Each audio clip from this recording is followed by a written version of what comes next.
The moment Madeline Voss stepped off the train in Cottonwood Springs, Colorado, 1878, she knew this was nothing like her beloved Boston. Dust swirled around her ankles, coating her once pristine traveling skirt as she clutched her single valise. The small frontier town with its wooden buildings and hitching posts seemed to eye her suspiciously, much like the people who paused to stare at the newcomer. "Pardon me," she said to a passing gentleman, her voice carrying the refined accent of her New England upbringing. "Could you direct me to the schoolhouse? I am the new teacher." The man stopped, his bushy eyebrows rising nearly to his hat brim. "New teacher, eh? Well, ain't that something?" He pointed down the dirt road. "Schoolhouse is yonder past the general store, can't miss it." He walked away, shaking his head. Madeline straightened her shoulders and began walking, ignoring the whispers that followed. At 22, she had left everything familiar behind after her father's financial ruin and subsequent death. The teaching position in Colorado Territory had seemed like Providence a chance to support herself and start anew. The schoolhouse was a simple one-room building with rows of wooden desks and a pot-bellied stove in the corner. Mayor Fulton, a portly man with a walrus mustache, was waiting for her. "Miss Voss, welcome to Cottonwood Springs." He shook her hand briefly. "We're mighty pleased to have an educated lady from back east, though I should mention." He cleared his throat. "Folks around here are simple people, not used to, well, fancy ways."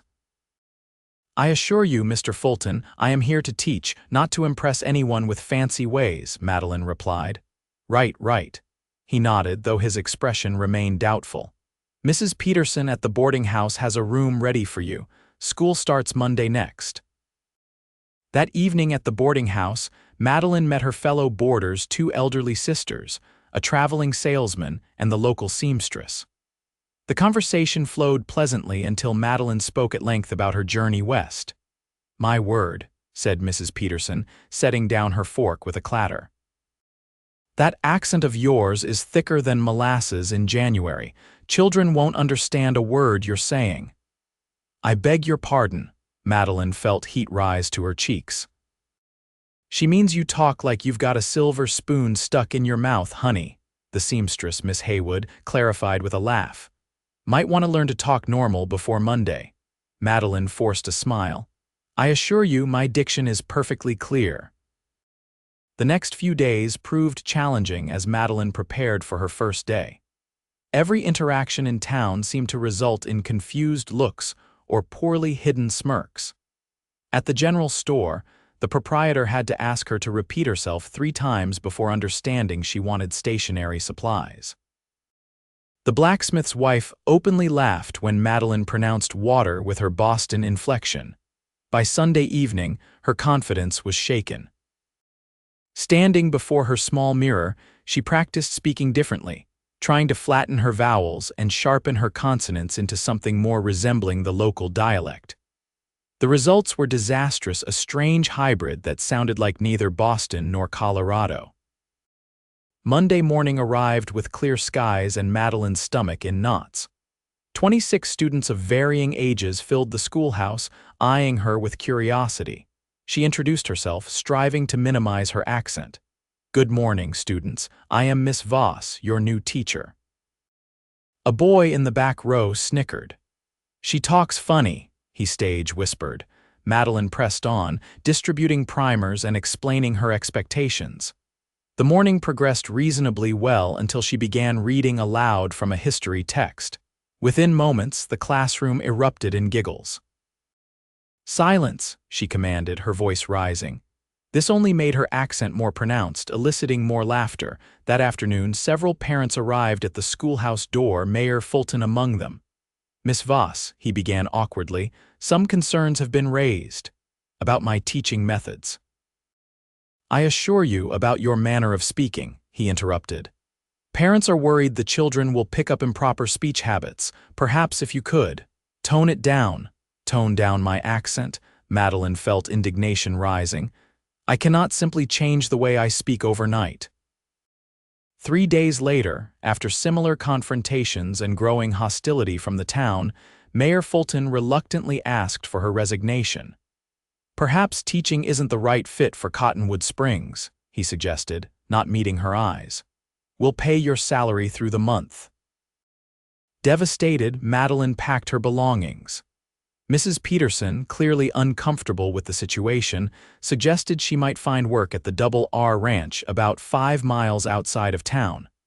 "They're looking for a housekeeper. Owner's sister just left to get married in Denver," she explained.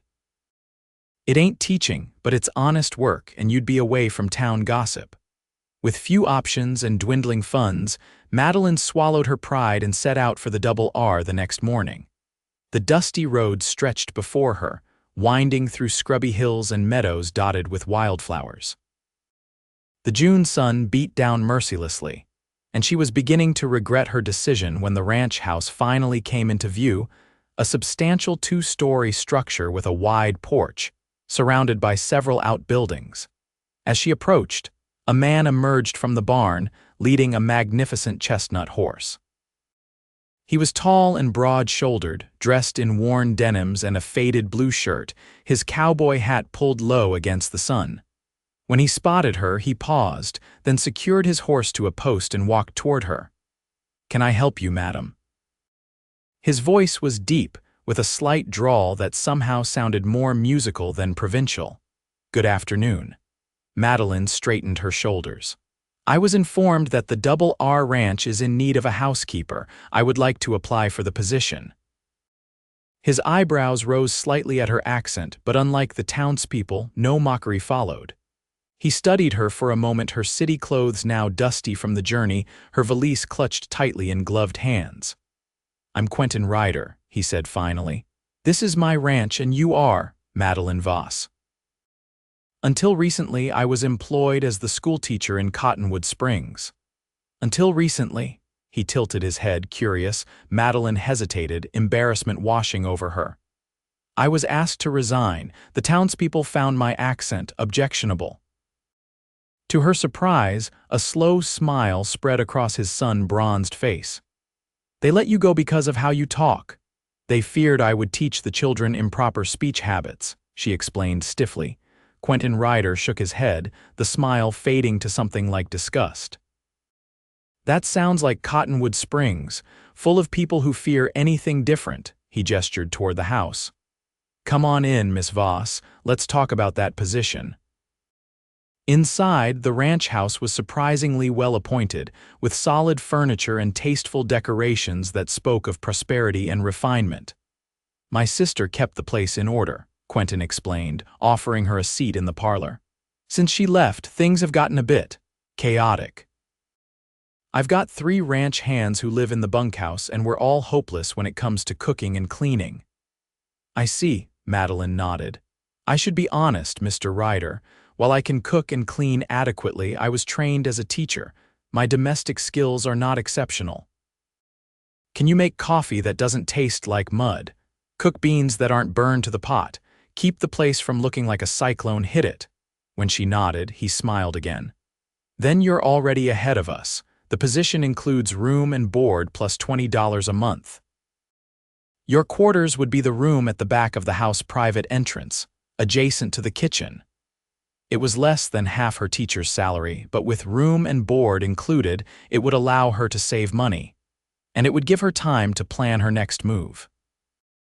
"I accept," she said, extending her hand. Quentin's large, calloused hand engulfed hers, warm and solid. "Welcome to the Double R, Miss Voss." The next few weeks passed in a blur of adjustment. Madeline learned the rhythms of ranch life: breakfast before dawn, dinner at midday when the men came in from the morning's work, supper after the day's labor was done. The ranch hands Joe, an older man with a perpetually sunburned neck, Hank, a taciturn fellow with a surprising talent for whittling, and Charlie, barely 20 with an infectious laugh, were initially wary of her but warmed quickly when they tasted her cooking. Quentin, she discovered, was something of an enigma. Born in Virginia, he'd come west after the war, working as a drover before saving enough to buy the Double R 5 years earlier. He was educated with a small but impressive library in his study, yet comfortable with the rough and ready aspects of ranch life. Unlike the townspeople, he never seemed bothered by her accent.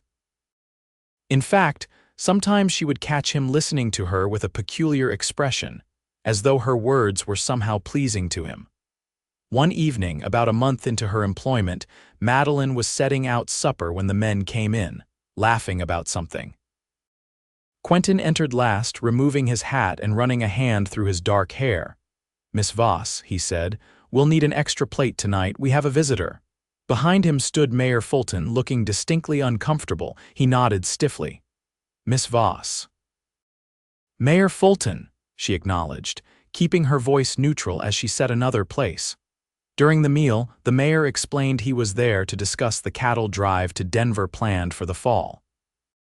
Business talk dominated the conversation until the men moved to the porch with their coffee, leaving Madeline to clear the dishes. Through the open window, she could hear their voices, and when her name was mentioned, she paused in her work. "Surprised you hired her," Fulton was saying. "That accent of hers must drive you to distraction." "On the contrary," Quentin replied, his voice cool, "I find Miss Voss's manner of speaking quite pleasant. Reminds me there's a bigger world out there than Cottonwood Springs." "Well, it wasn't just the accent," Fulton backpedaled. "The children found her methods confusing, too. Eastern.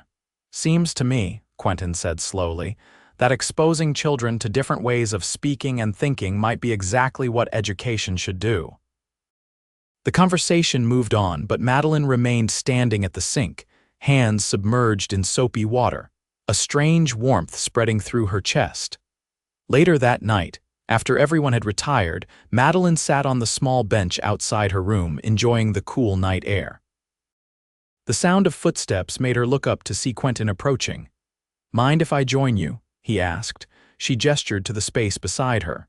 "Please do." They sat in companionable silence for a moment, gazing at the stars that seemed to hang impossibly low in the vast Colorado sky. "I want to apologize for Fulton," Quentin said finally. "He had no right to speak of you that way." "You've no need to apologize for him," Madeline replied, "but I appreciate your words earlier about my accent." Quentin turned slightly to look at her, his face half in shadow. "I meant what I said. Your voice. It's different, yes, but in the best way possible." Madeline felt a flush creep up her neck. "Different isn't always welcomed, as I've learned. Different can be beautiful," he countered softly. "Like a melody you've never heard before but can't get out of your head once you have." Their eyes met in the darkness, and something unspoken passed between them, a recognition that left Madeline breathless. Then he stood, breaking the moment. "Good night, Miss Voss. Good night, Mr. Ryder."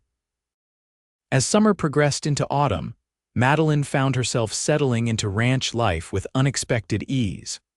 Her quarters, once Spartan, now reflected her personality with wildflowers in jars and books stacked beside her bed. She took to exploring the ranch property during her free afternoons, sketching the landscape and wildlife in a journal.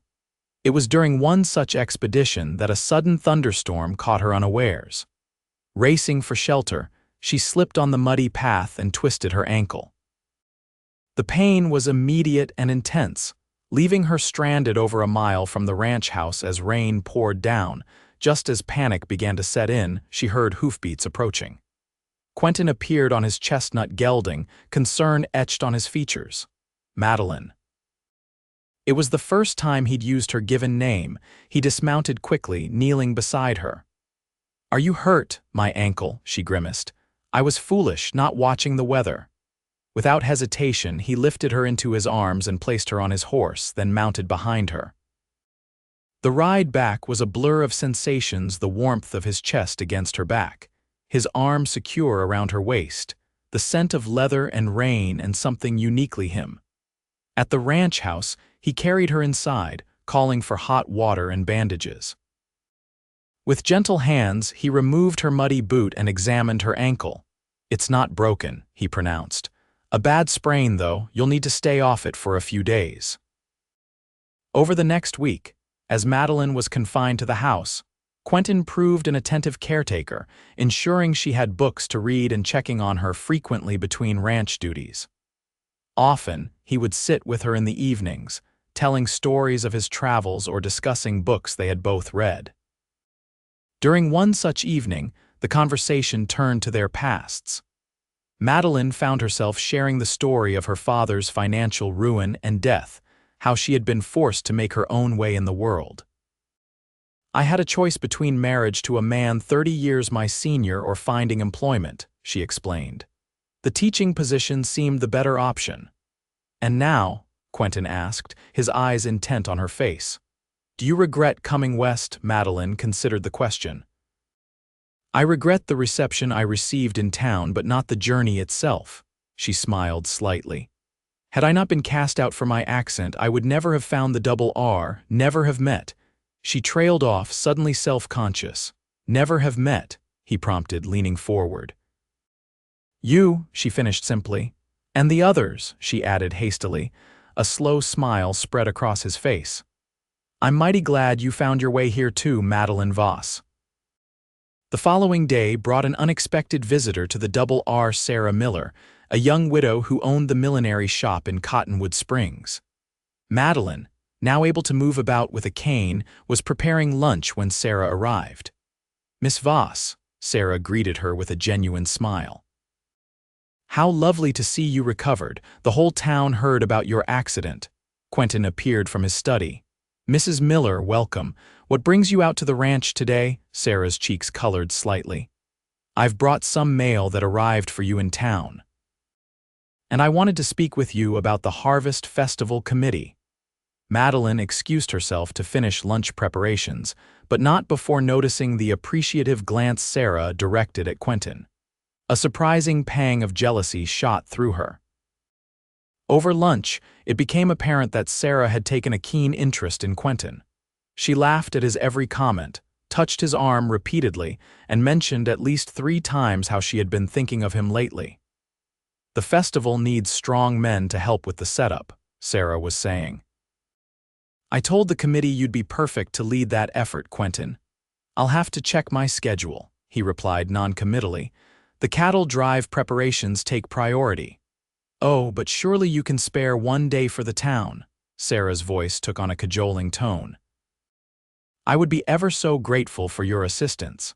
Perhaps we could discuss the details over dinner sometime." Madeline focused intently on her plate, feeling suddenly like an intruder. Of course Sarah would be interested in Quentin. He was handsome, successful, and respected. And Sarah was pretty, established in the community, and spoke with the appropriate accent. They made a logical match. "Thank you for the invitation, Mrs. Miller," Quentin said, "but I'm afraid my evenings are spoken for. I've been helping Miss Voss catalog my library. It's quite the undertaking." Madeline's head snapped up in surprise. No such project existed. Sarah's smile faltered. "I see. Another time, perhaps." She turned to Madeline with forced brightness.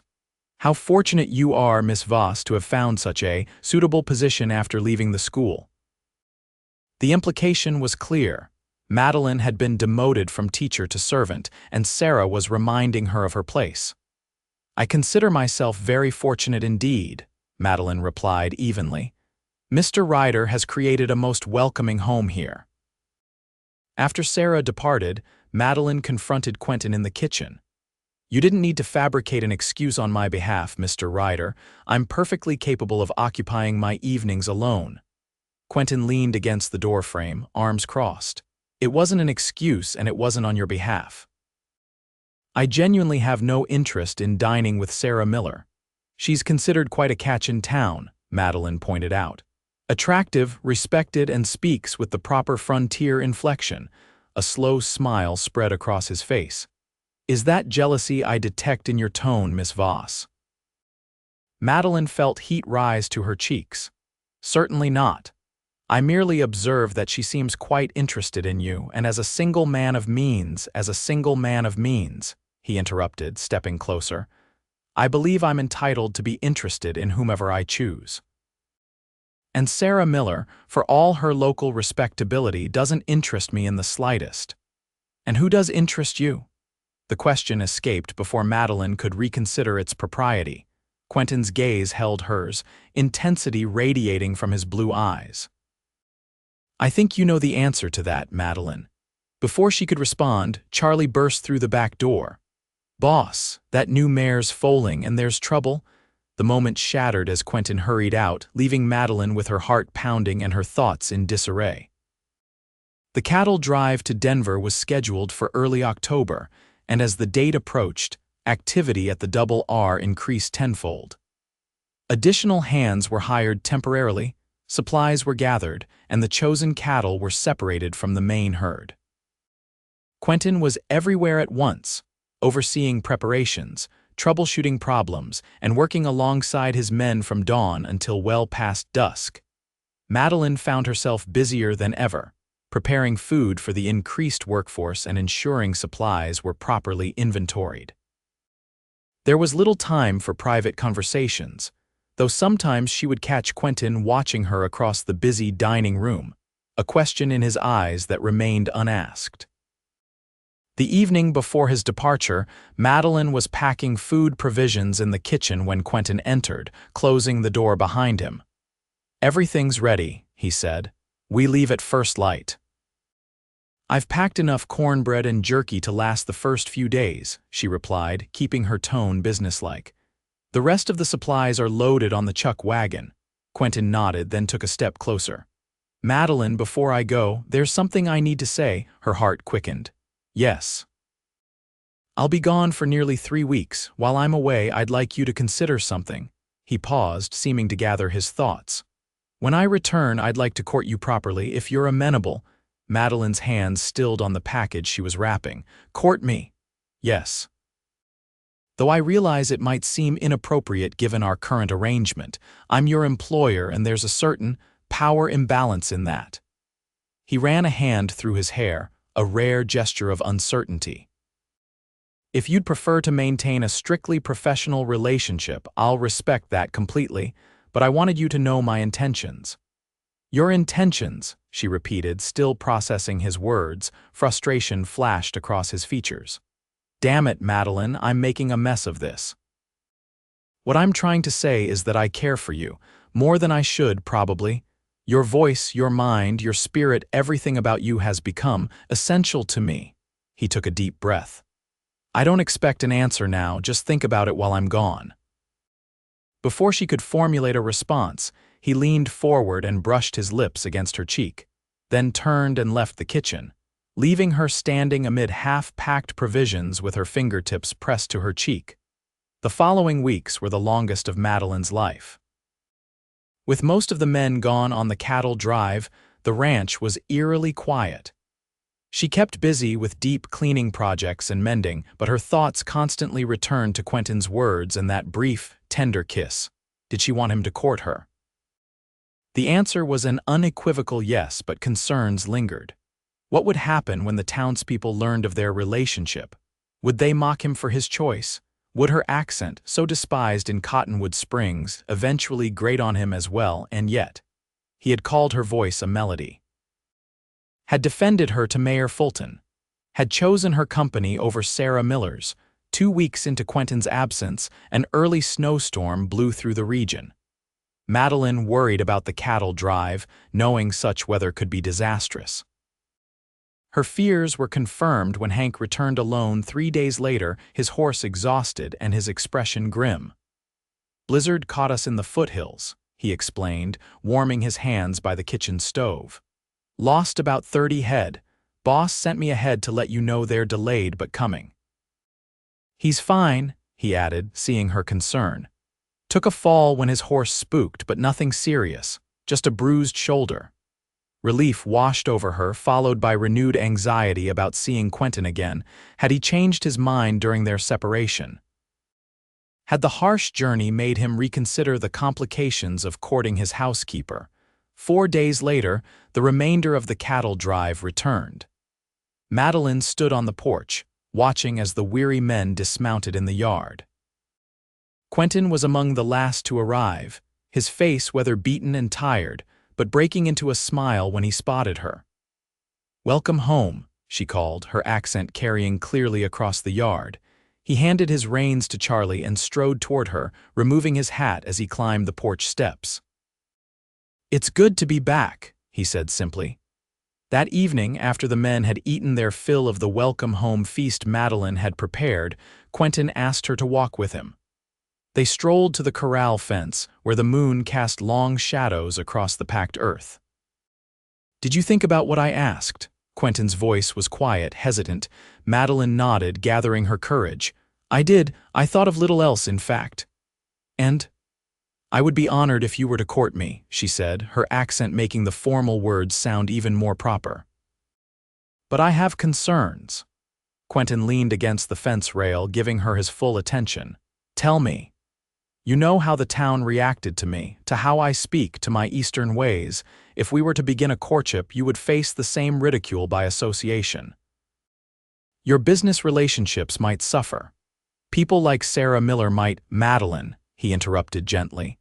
"Do you imagine I care what Sarah Miller or anyone else in that narrow-minded town thinks of me, of us?" "You should," she insisted. "You have a position here, a reputation as a man who speaks his mind and makes his own choices," he finished. "That won't change if I court the woman I care for, regardless of how she pronounces her words. And if my accent eventually bothers you as it did them." Quentin reached out, taking her gloved hand in his. "The first time I heard you speak, standing there in the dust with your city clothes and proper posture, something inside me recognized you. Not just your voice, though Lord knows it's the sweetest sound I've heard in this territory." He squeezed her hand gently. "Your accent isn't just how you say words, Madeline. It's part of who you are, your education, your experiences, your history. And I want to know all of it. I want to hear that voice telling me about your day, reading by the fire maybe someday." He paused, color rising in his cheeks, singing Our Children to Sleep. Tears pricked at Madeline's eyes. "No one has ever seen my voice as anything but a liability before." "Then no one has truly heard you," he said simply. He reached up, his calloused fingers gentle against her cheek. "Your voice is my melody, Madeline Voss. The soundtrack to every day I want to spend with you." Under the Colorado stars, Madeline rose on tiptoes and pressed her lips to his. The kiss was tentative at first, then deepened as Quentin's arms encircled her waist, drawing her closer. When they finally parted, both breathless, Madeline smiled. "I believe that's a most inappropriate beginning to a proper courtship, Mr. Ryder," Quentin laughed, the sound rich and warm in the night air. "I've never claimed to be entirely proper, Miss Voss, but I promise to try for your sake." Their courtship progressed through the winter months, weathering raised eyebrows and whispered comments when they attended church in Cottonwood Springs together. Quentin remained unperturbed by the gossip, proudly escorting Madeline on his arm and engaging her in conversations that highlighted her intelligence and education, accent and all. Gradually, perceptions began to shift. When influenza swept through the region in January, Madeline organized care packages for affected families and volunteered at the makeshift infirmary set up in the church. Her tireless efforts won grudging respect from many townspeople, who began to see beyond her fancy Eastern ways. By spring, when Quentin proposed marriage beneath the apple tree behind the ranch house, the gossip had largely subsided. Their wedding in May drew attendees from both the ranching community and the town, including Mayor Fulton and, surprisingly, Sarah Miller, who had recently become engaged to the new bank manager. After the ceremony, as they greeted their guests at the reception held on the double Artiques sprawling lawn, Mayor Fulton approached them, hat in hand. "Congratulations to you both," he said awkwardly. "And Miss Voss, Mrs. Ryder, now, I should say I owe you an apology. The school board has recognized that our decision last year was hasty. Should you ever wish to return to teaching, there would be a position for you." Madeline glanced at Quentin, who squeezed her hand in support. "Thank you, Mayor Fulton. I appreciate the offer, but my place is here now. Perhaps in the future, when we have children of our own, I might consider teaching again. Cottonwood Springs would be lucky to have you," Quentin added, his arm protective around his wife's waist, accent and all. Later that evening, as the celebration wound down and the last guests departed, Quentin led Madeline to the porch swing. In the golden light of sunset, they swayed gently, her head resting on his shoulder. "Happy, Mrs. Ryder?" he murmured against her hair. "Perfectly so, Mr. Ryder," she replied, her Boston accent wrapping around the words like a caress. "Say it again," he requested, a smile in his voice. Madeline lifted her head, meeting his gaze with mock severity. "Are you asking me to speak simply so you can hear my accent, sir?" "Guilty as charged," he admitted, not looking remotely apologetic. "Your voice remains my favorite melody." "Then I shall simply have to oblige," she said, deliberately emphasizing her distinctive pronunciation. "I love you, Quentin Ryder, with all my heart." "And I love you, Madeline Ryder," he returned, bending to capture her lips in a tender kiss. "Accent, intellect, spirit, and all, forever and always." As dusk settled over the Double R Ranch, the woman who had once been cast out for her voice sat contentedly in the arms of the man who had heard music, where others found fault. Together, they would build a life filled with the harmony of their differences. Each day, a new verse in the love song that had begun with a simple appreciation for the unique melody of her words.